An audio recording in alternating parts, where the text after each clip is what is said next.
credit, but credit cards can be a bad thing to love. Hi, I'm Mary Amoroso. This is Family Talk.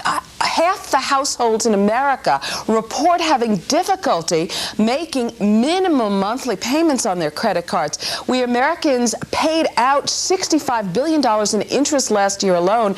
And did you know that if you didn't have your credit card payment of, say, $218 a month, and you invested that money instead in a 12% savings plan, you would have $1.35 million in the bank in 25 years. We are talking credit card debt today, how to manage it, what to do if it is ruining you. So start calling. We want to know, has holiday shopping left you burdened with credit card debt? Give us a call. We'll be right back.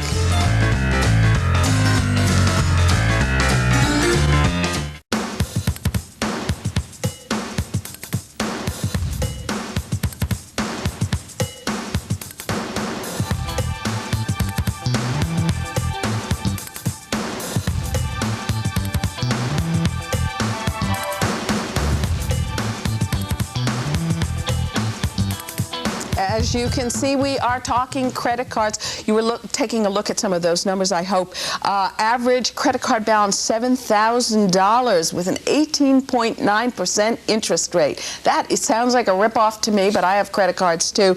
And those late fees, $29 if you are even a day late. We're going to talk about all that with our expert. Scott Bilker is a debt management expert and author of the book, Credit Card and Debt Management. He also writes the nationally syndicated weekly column, Debt Smart. And Scott, you are going to tell me how you got into this, because you are an electrical engineer. Right.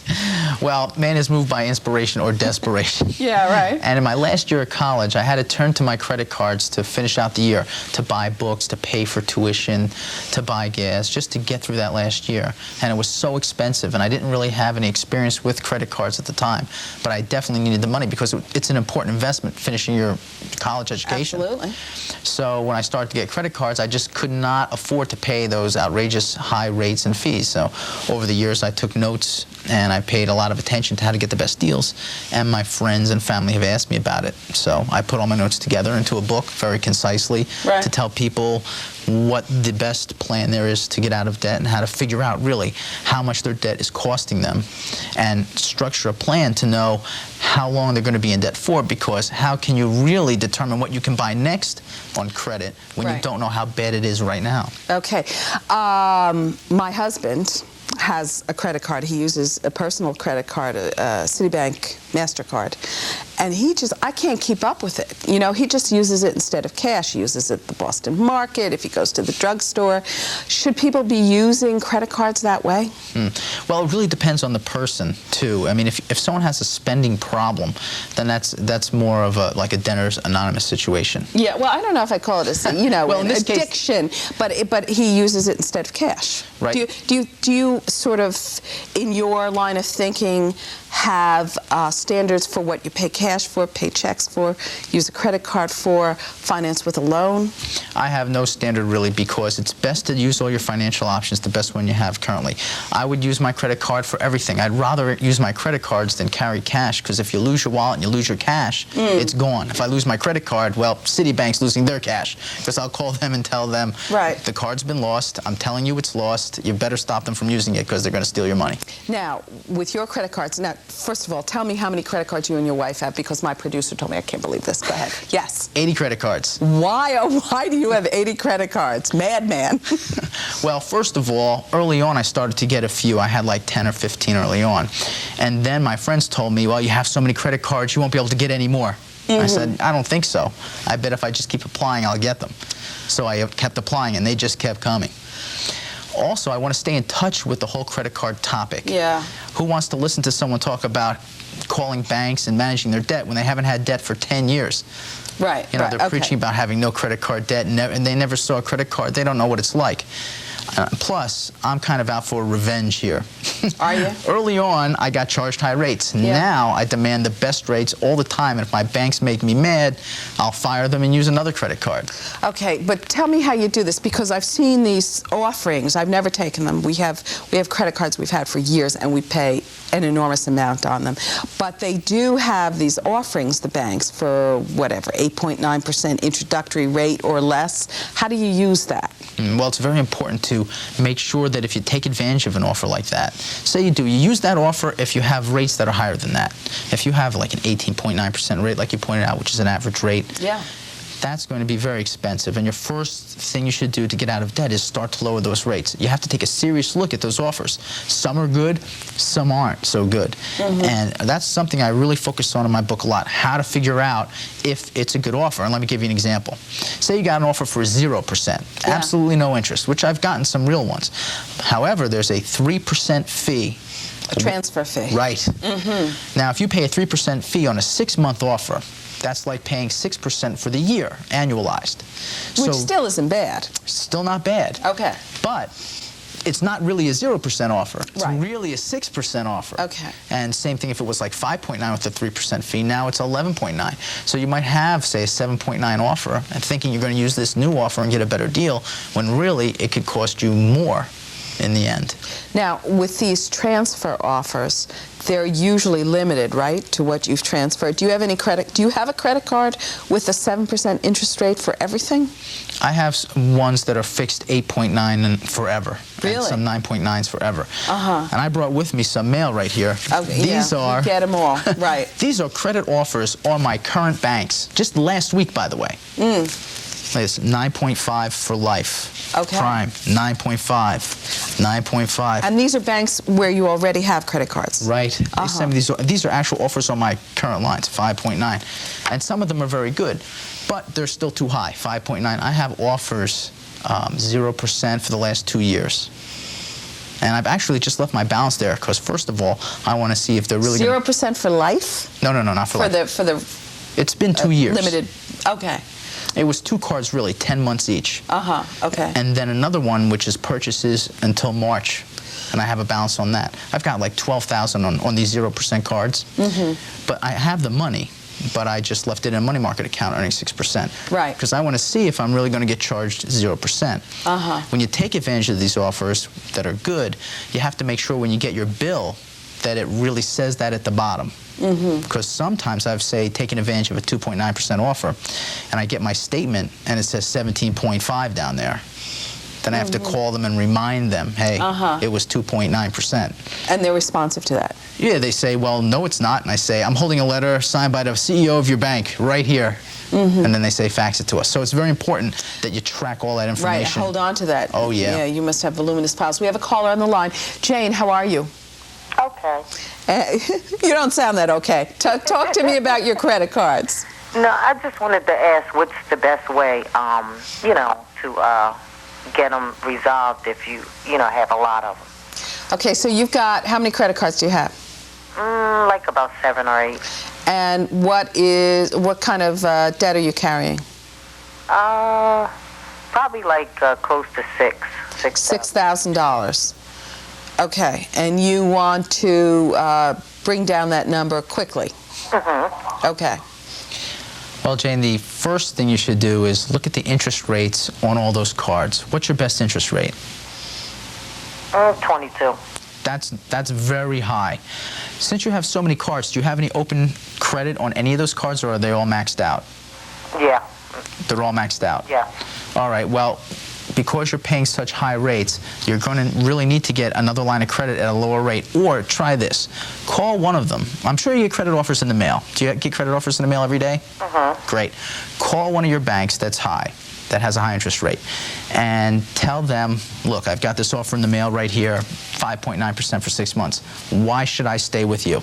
I want to transfer my balance if you don't give me a better deal, because 22% is just insane. Okay. Give them a call right now. You'll be surprised. I have found that more than half the time when I call to negotiate for lower rates, banks will do it. And when it comes to waiving fees, almost the entire time they'll do it. Okay, we're going to talk about that in just a second. But I want to ask a question in line with what Jane just asked. I've also heard television commercials advertising that you can turn all your credit card debt into a lower rate with a home equity loan. What do you think about that? Well, that's interesting to think about. When you start talking about a home equity loan, now you're taking your unsecured debt Right. and you're securing it with your home. Right. So if you're on shaky financial ground, like maybe close to a bankruptcy, that might not be something you want to do, because if you go bankrupt now, you're still going to owe that money. So if there's a lot to be weighed in on for that. So you should be very careful, especially if you're talking about consolidating your debt because you're not in good financial shape. Right. Also, you need to look at the rate, too. Just because you have a second mortgage doesn't really make it better financially. A loan is a loan. When you buy, the best loan is the cheapest loan. That's the way I look at it. Because wherever you get your loan from, it's always the same thing. Little green pieces of paper with pictures on it. There's no difference in quality. Money is money. So the least expensive loan is the best loan. And a home equity loan is good if you can use it. Some people might not be able to get any tax benefit from a home equity loan if they own their house outright, for instance. A small home equity loan, they might not be able to write that off. Also, just because it's a home equity loan doesn't mean it's going to be better than a credit card. Clearly, a 0% credit card will be much better than... It's a fine offer. Right, better than a 10% home equity loan. Now, when the 0% offer ends, then do the home equity loan if you want to lower your rates. But you should always take advantage of your best loan options that you have right now. So rather than throwing away all those credit card offers that I get, I ought to look at them. Right. If you have some high-rate revolving debt, look at each one carefully. Some of them are going to be very bad, but there's going to be some diamonds in there.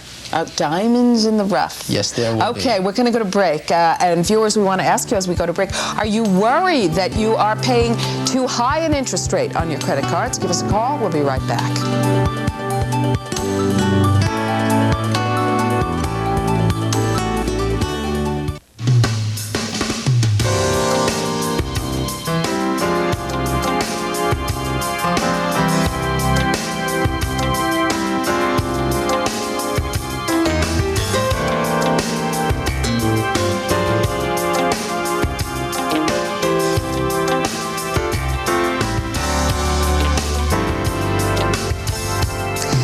Talking credit cards. We are here with debt management expert Scott Bilker, who is the author of this book, Credit Card and Debt Management. And I forgot to tell you earlier, first 3 callers are going to get free copies of the book and the software, which is here somewhere. Anyway, we're going to go to the telephones, and we have on the line with us Steve. How are you? How you doing? Fine, thanks. I wanted to know, what would be the best credit banks to apply to, as well as I was wondering, I receive a lot of credit solicitations in the mail. Yeah. I would want to know which ones are actually legitimate. Okay, and really, all of us question it because you get these things in the mail and they're blaring type, you know, free, low rates, and you wonder if maybe these are fake offers.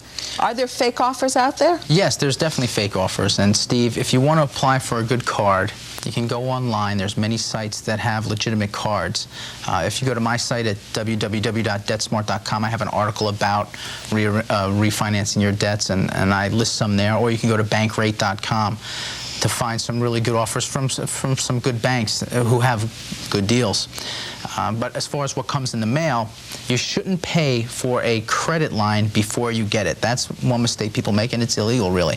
You can't charge someone before you give them a line of credit. You can charge them once you give them the line of credit. Or once they use the credit, right? Once they establish it, like once they really give you a line of credit, and then they can charge you. They can charge you a fee, an annual fee, right? Or just a flat fee. I mean, some people are so desperate for credit, they'll pay $300 for a card.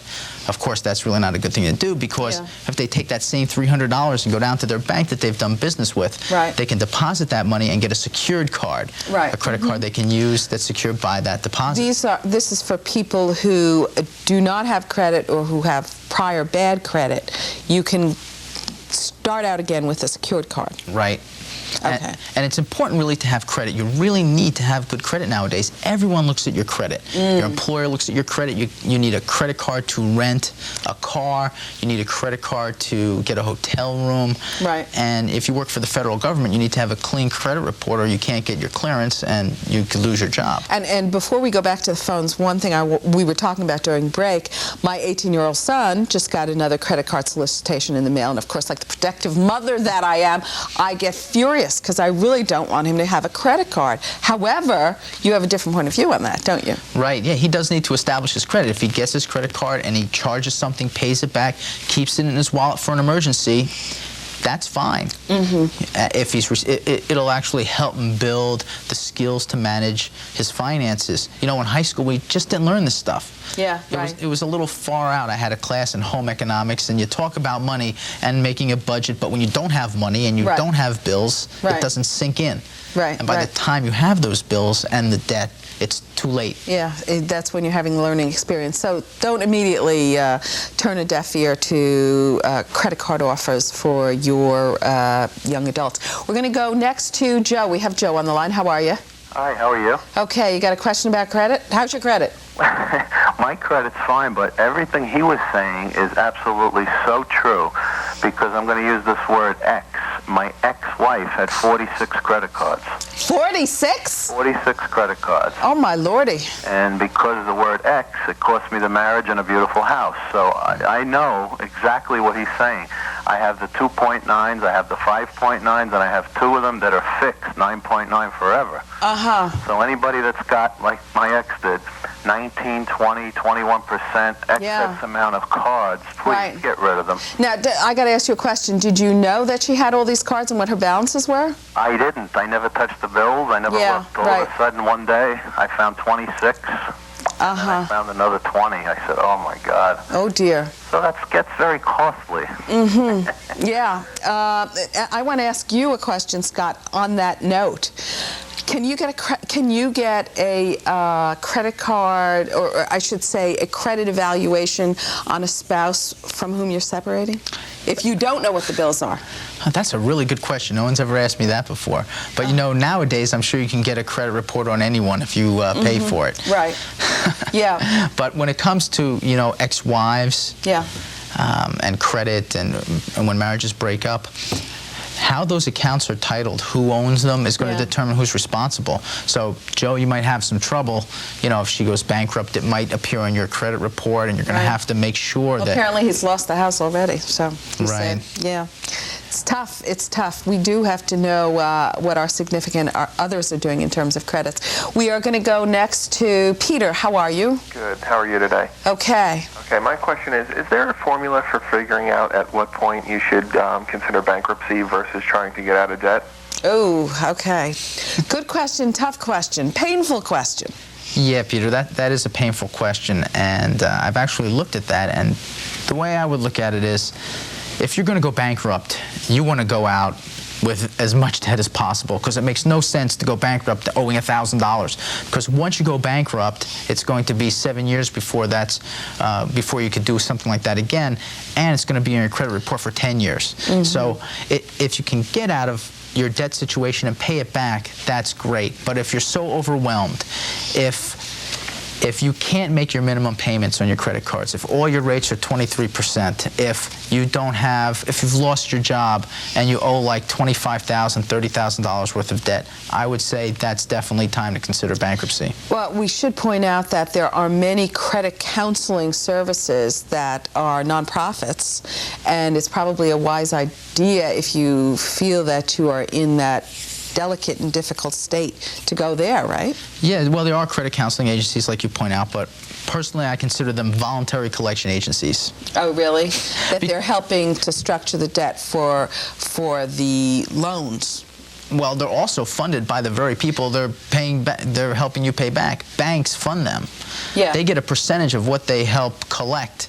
Of course, though, they really do help people, but when you do use them, it can go on your credit report. It almost looks like a Chapter 13 bankruptcy to banks. So if you're applying for a mortgage and all of a sudden you're like, okay, I'm going to get my act together, I'm going to contact these credit counselors, and it goes on your credit report that you're working with them, banks aren't going to want to see that. That's an interesting tip. I didn't know that. Plus, you know, sometimes your financial situation might be so bad that a bankruptcy might be better.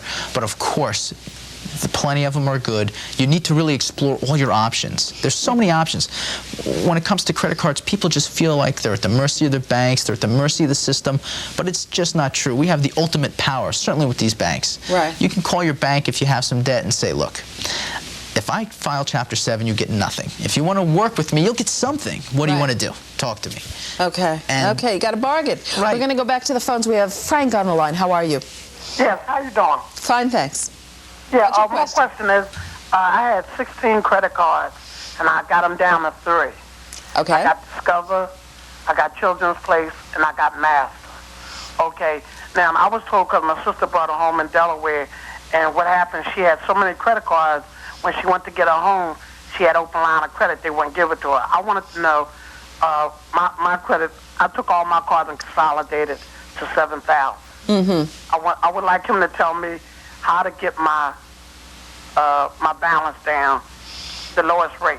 I got an introductory rate, which is 5.9. Okay, that's so good. They pay the minimum. So the minimum is, say, like 150, but I'll pay 200 or 300. So, well, that's good. How long does that introductory rate last? Do you know? That's till maybe, like, say, like February or March. Okay, not a terribly long time. Right, but I'll switch over to, like, I'll switch over to Master, like I keep swapped. Okay. This is an interesting trade. You've sort of talked about this. Is this a way to go, which is sort of playing ping pong with your credit card balances? Just keep pinging them to the next card. You know, when people say it like that, like credit surfing or just, you know, juggling or playing a game, it sounds negative. It does. But it's a good thing. It would be crazy to keep a rate at 22% and not take advantage of a 5.9% and play them back and forth. The problem would come in is if you just keep charging and increasing your balance. Right. As long as you keep switching and your balance goes lower and you're paying it off, that's good. Down. Okay. But if you have 3 credit cards right now, what's your best rate? Well, you said 5.9, but what's your highest rate on those? Say like 18 to 21%, 18%. Now the one that has 5.9, I guess that's maxed out. No. Oh, really? Oh, great. Call those people, and say, look, if you give me that 5.9, continue the 5.9 for longer than this period, I'll transfer even more money over to you right now because I have some debts I can transfer over. Okay, and Frank was also asking what maxed out means. Usually there's a credit limit on each card. Right. And the question you're asking is there enough maneuverability in that credit limit to move the whole 7,000 over? Is that your question? Yes. Yeah. When I mean maxed out, I mean if your credit limit is $10,000, do you have less than $10,000 worth of charges on there? Right. If you're not, but even if you're at the top, you can always call them and say, look, bargain. Call them up. Let's make a deal. Right. Credit card companies. Okay, we're going to break. As we go to break, we want to ask you, viewers, have you ever bargained with the credit card companies to lower your interest rate or eliminate nuisance fees? We want to know. Give us a call.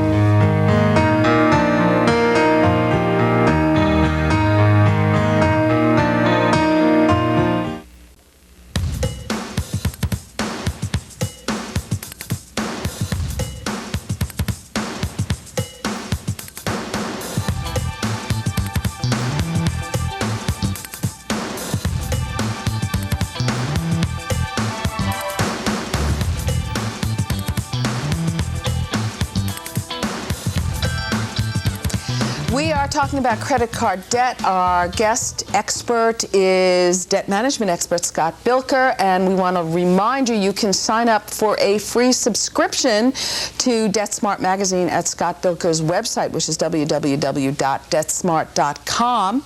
Before we go back to the phones, we just had a query brought into us from somebody in the building. A friend took it on the chin by signing one of those credit card checks to pay for something. Apparently, he ended up with a daily interest cost on the checks, and I've gotten these too. I tend to just throw them away. What are those checks? Well, those checks are just cash advances against your credit line, and they start charging you interest from the moment you use that check, which is fair. When you get a mortgage, that's how it's handled. You start paying interest immediately. But with those checks, what you have to be careful of is there's going to be a transfer fee or a fee to write that check. Usually, sometimes the fees are waived, and those fees can be as high as 5% with no ceiling. Sometimes it's like a minimum of $2 or 3% or a maximum of 29, something like that. But some of them, there's no top, and it's 5%. Then on top of that, if there's no special offer going on, the rate on the cash advances is always higher than charges. Well, usually. Really? 90% of the time. You might have a card that's 9.9% for charges, but it's 19.9% for cash advances. So you got to check out the fine print on that particularly. And I guess your bottom line is, unless it's a special offer and you've checked out the fees, don't use those credit card checks that come in the mail. Yeah. Oh, you have to read every letter, front and back. Even though I read this stuff all the time, sometimes I miss one of these little fine points myself, even though, you know, this is what I do. I mean, they really bury that stuff in there. I wonder why. Okay, we're going to go to the phones. We have Mike on the line. How are you? Hi, how you doing? Okay, what is your question? I get into a credit problem, and I got into because of health situation. I lost my job, and for years or two, I get into credit delinquency, and also they put into collector. But after my health get back, and I find a job, I pay all of them off through a collector or whatever. Some of them I deal with the credit bank. I want to know how I can clear up some of the negative on my credit history. I read some book and they say you can write directly to the bank and ask them, explain the situation, thing like that. Is there any way I can clear up some of the negative on my credit history? Okay, good question. Well, first of all, you need to get a copy of your credit report and see exactly what's in there. Have you done that? Yes. Okay, and you see all the stuff that's in there, and there's some bad stuff. Right, but now when I check it, it's actually all of them are zero balance, but it's because it's have the delinquency and charge off on there. Well, you could try to contact those creditors and ask them to maybe remove that or write something in there, but you yourself can add statements to your credit report. There's a little form that comes with your credit reports, and you're allowed to add like 100 words per each of those occurrences to explain your position with it. And when it comes to information in your credit report, if it's true, it cannot be removed. You can't change that, and you have to be very careful if there's these credit repair scams where they say they're going to remove information or they're going to get you another social security number. That's completely illegal. It's called file segregation, and you cannot do that. Basically, if there's bad information, if you've done something bad, it's going to be there. It's going to be there, but you can add your own explanation of what happened. And very often, I mean, we just went through a mortgage process with relatives, and when there were bad credit problems that they rectified, they had to send in a letter to explain what happened, even though the problem was fixed. So. Well, any little thing that happens when it comes to a mortgage or a refinancing of a mortgage can greatly affect the outcome. I mean, well, for instance, a friend of mine, he was 30 days late with one mortgage payment one time in his life. Well, actually, it wasn't even 30 days, 15 days, but he was late. And when he went to refinance his mortgage, a year later, they turned him down because that one late payment, paying on time is the most important thing. Getting organized and paying your bills on time is the absolute #1 key to getting all these offers. Good credit card and debt management is what gives you the power to negotiate with your banks and get these good deals. In my friend's case, he said to me, well, what could I have done? My car broke. I said, what you could have done is use one of your credit cards. Paid your mortgage on time. You knew you had the money. He had it 15 days later. If he just paid his credit card back, he would have paid maybe 19% and maybe a cash advance fee, but it wouldn't have equaled the $50 fee he paid or the thousands of dollars he lost by because he has a bad mark on his credit. Okay, we are going to go to Gabe. How are you? Hi, how's everybody doing? Fine, thanks. Just a couple quick questions. You may have answered it already. We've made 2 years' worth of payments on time. I heard on 2020 somewhere where you can call up the credit card company and get your percentage lowered. Is that possible? Well, Gabe, you know what? The good news is you can call your credit card anytime. Don't feel at their mercy. Call them up and say, here's the deal. I'm going to use another card. I've got 10 cards. I don't need you. So give me a good deal or I'm gone. I'll close the account. I'll be gone. If you've paid on time for 2 years, you're worth money to them. They're in the business of making money, and if you tell them that you're going to leave, they're going to try to keep your business. Plenty of times I've done that. Half the time I found that if you call and negotiate a better rate, they're going to lower the rate. Or they're going to give you some other kind of offer. They'll say, well, we can change it from a platinum to a plutonium card. And yeah, well, I don't really care so much about that, but I mean, how much have you gotten your rate lowered when you go in and bargain? Well, one time I got my rate lowered from 22.5 to 8.75. That's that's something to remember. That saved me $13,000, that phone call. I bet, yeah, wow. Because if I had to pay back that debt at that 22.5%, it would cost me $23,000. But at the lower rate, I calculated it was $10,000. $13,000 from a single phone call. It's very important not to feel at the mercy of these banks. Call them up and play hardball with them. There's too much competition. Right, okay. Play hardball, Gabe. We're going to go to break. We want to ask you, have you taken advantage of the offer to consolidate your credit card debt on a new card with very low fees? Give us a call. We'll be right back.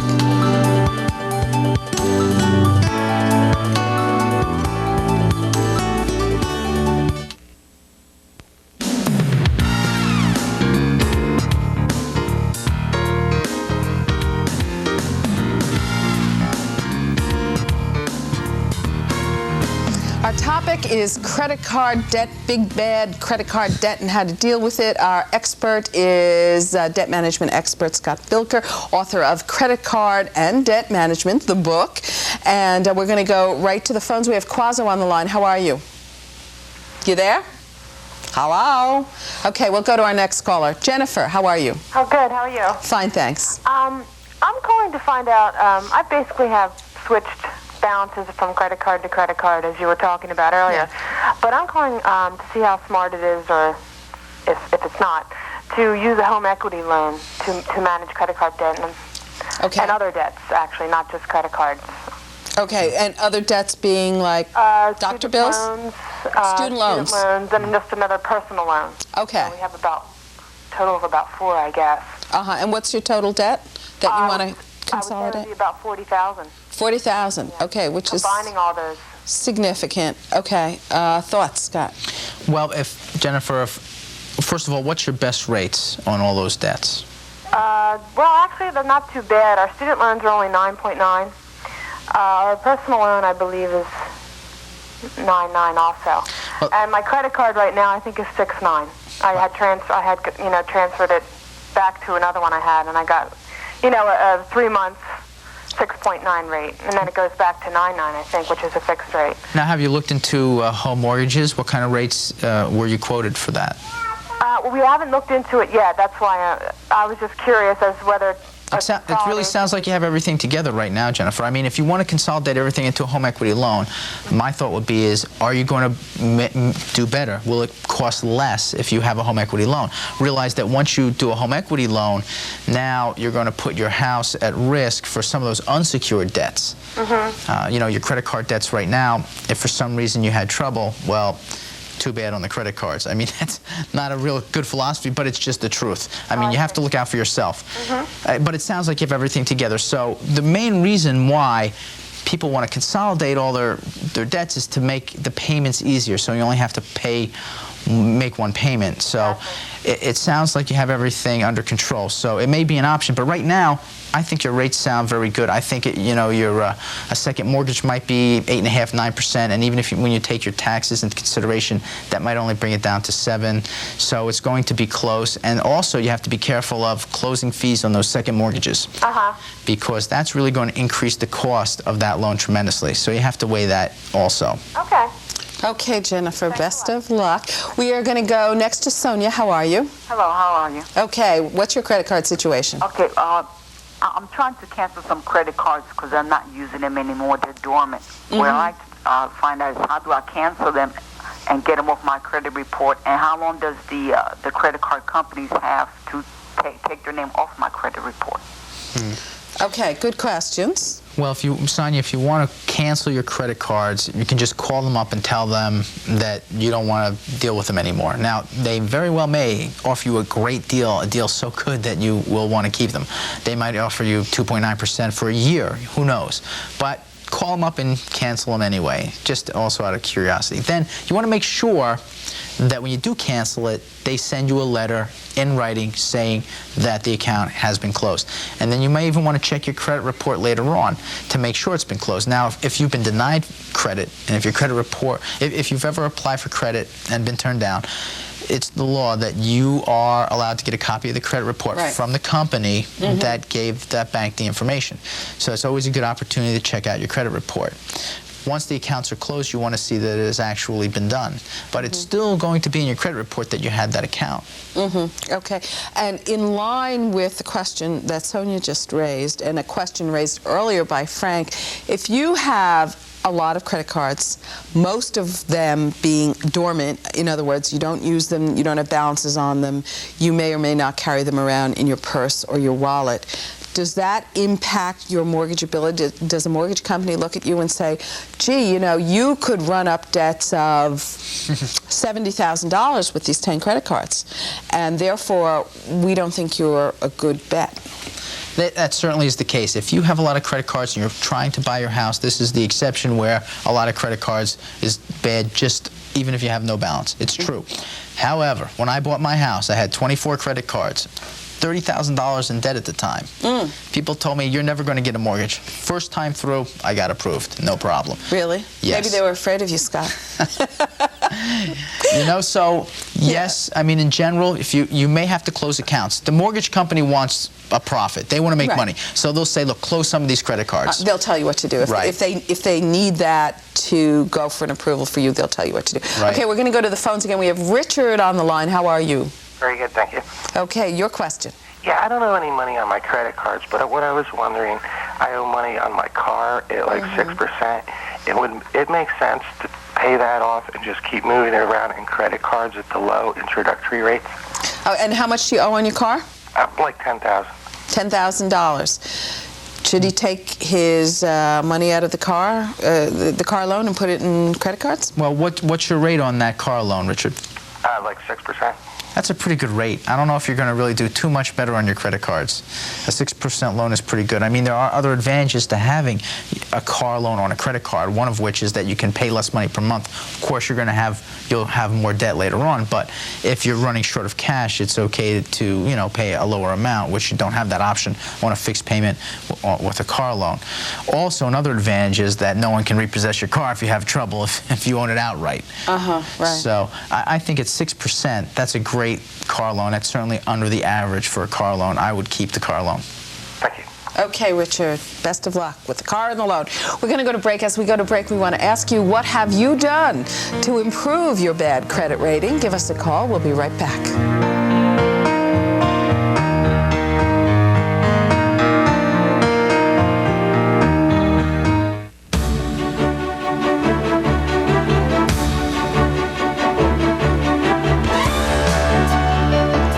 Okay, we are talking credit card debt, and I want to let you know that you can order Credit Card and Debt Management, Scott Bilker's book, and the No Debt Elimination or Debt Elimination Software, 50% off. I love it, by calling toll-free 1-888-77-54410. Okay, we're going to go to the phones. We have John on the line. How are you? Hello? Yes. Hi. You're speaking to John? Yes. Okay. Yes, I'm about $60,000 in credit card debt. Okay. And I have ill health, and I'm not able to work and not able to repay this debt that I'm in. And I would like to know if there are any avenues out there to help me out. Okay. Well, John, I'm sorry to hear about your health. $60,000 is a lot of debt, and if there's nothing you can do about it, then you certainly would want to consider either Chapter 7 or Chapter 13 bankruptcy. You should contact the bankruptcy lawyer and ask for your options. Tell him your situation and see what he can do. You may also want to contact your banks individually and say, look, I really do want to repay this. At the moment I can't. Maybe sometime in the future I can, but I can't afford any high rates or any interest payments right now. If you want to put it off or come to some agreement with me that I can pay it back, I'd be glad to do that. Otherwise, I might have to do a bankruptcy and you'll get nothing. So, you could put it in their ballpark, or you could just talk to the bankruptcy lawyer. But either way, you should really consult a lawyer about that. Yeah, well, I had called one credit card company up, and they said that they can, for 2 years, let me slide, but something would have to change in 2 years. And I said, what? And they said, your house paid off or your car paid off. And I said, I could be dead in 2 years. I don't know what to expect in 2 years. And I mean, that sounds kind of cold saying it that way, but, that's the way the scenario may be. Also, I have another question to ask. Sure. About paying an automobile off through the credit card, which I had done so, and they had made me sign a promissory note. Is there any way that they can come and repossess my car? Well, I don't understand exactly what you mean. You use your credit card to pay off a car loan? Right. And who made you sign a promissory note? The credit card bank? Right. Well, it would depend exactly what the note said. I mean, there might be other terms, but if they have possession of the car, well, who's the car titled in? Whose name is it in? My wife's and mine. Sounds like it's your car. I doubt they can come get it. Okay. But it's. I think Scott's advice is very wise. You should contact a lawyer, because that's a fair amount of debt. I have all intentions of doing that. Okay, best of luck, John. We're going to go next to Carol. How are you? Fine. And you've got a lot of credit card debt? Yes. Well, I have like about $12,000. Okay. On 4 different credit cards. Uh-huh. I'm a student, and really, I make $100 a week. I can't, I've been paying the minimum payments, but it's, I just can't do that any longer. And how did you rack up so much debt? Is that tuition? No, it's, buying things and, it just accumulated. Yeah, okay. So your question is? My question is, I told my parents, and they're willing to give me some money to help out with this, though not the full amount. Right.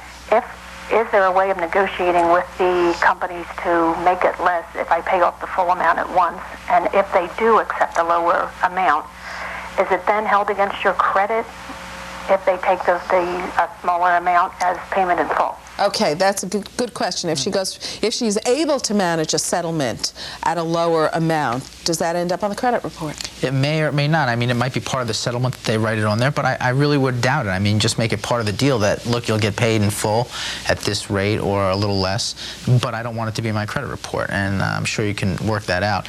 Anything is possible. When you call your bank, anything can happen. So always, give them a call. If your rates are really high, what's your highest rate? Oh, I guess it's like around 21, 22. Geez, that's really high. That's definitely high. You might want to call some of your existing cards and see if they'll lower that rate. And as far as, you make $100 a week, you said? That's it. And I'm going to school, so. I've been there. I've been making, I was there. I made $100 a week and I had $12,000 worth of debt. Plus, I do have student loans, too. I got $18,000 in student loans. Well, but, I mean, that doesn't, go into it, and I should graduate within the next 6 months. But, I just can't handle these credit cards right now, and rather than somebody had told me to go file for bankruptcy, but I don't want to do this being so young that I wouldn't it'll do it. go against. But if you do negotiate, but like any idea how low that they could go in negotiating, what percentage? Anything is possible. I've negotiated rates down to 2.9% myself. But she's talking about the amount. If she owes $12,000, how low do you think she could get? I don't know if they're going to come off the amount she owes. Yeah. I think they're going to still want to collect all the money she originally borrowed. And it is also possible that if she called the credit card company, they might let her slide, right? And is that possible for 2 years, not have to repay for 2 years? Yeah, that might happen too, but if she's close to graduation, right? And of course the student loans are going to come due. Yeah. Well, what's your major, Jennifer? Biology. Biology. That's a science major is very good. My major in college was engineering. So when you get out, a good degree in biology, you'll get a pretty good salary. So $12,000 and your student loan seems like a lot now, but maybe when you're out and you're employed, you'll be able to handle it much better. I wanted to try to, to go on to school. Probably won't be working right away. I see. She wants to go to graduate school. Okay, Carol. Well, it's time to talk to the credit card companies. We're going to go next real quickly to Andre. What's your question, Andre? Yes, hello. Hi.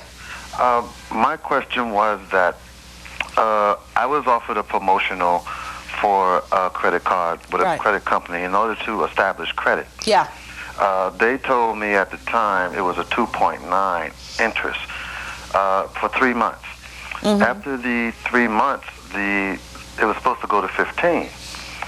After I took and started seeing my bills, I seen that it had went up to 30.25. 30? Oh, my goodness. Stay on the line, Andre. We'll take your call right after the break. Stick with us.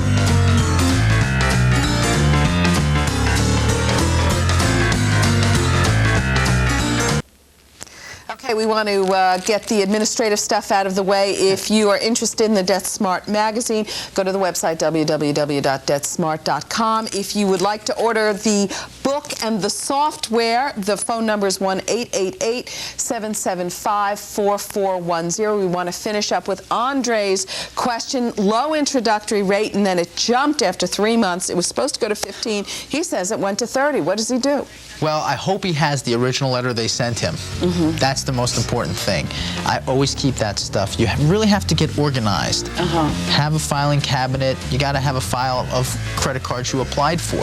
Right, and so you have to call them on it. Yeah, I photocopy my applications. Yeah, good. So that way when they send me the card, I make sure it's exactly what I applied for.